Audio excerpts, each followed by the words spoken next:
अस्सलामुअलैकुम व्यूवर। अक्सर कमेंट में लोगों ने एक मसले की तरफ मेरी तवज्जो मबजूल कराई है। इस पर ऑलरेडी मेरी रील्स हैं भी, लेकिन इसमें उन्होंने ये पूछा था कि डॉक्टर साहब कोई ऐसी मेडिसिन हो कि जो आसानी से मिले भी और हमारा यह मसला भी हल हो। जी हाँ, मैं बात कर रहा हूँ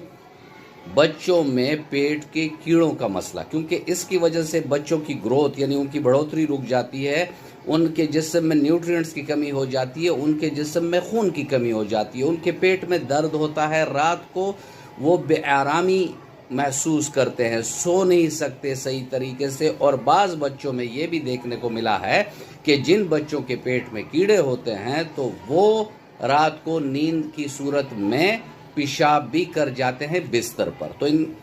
बच्चों के लिए जिनके पेट में कीड़ों का मसला हो तो डॉक्टर रेगवेग की मेडिसिन है R56, 10-10 कतरे सुबह दोपहर शाम 1 घूंट पानी में दें, ये मसला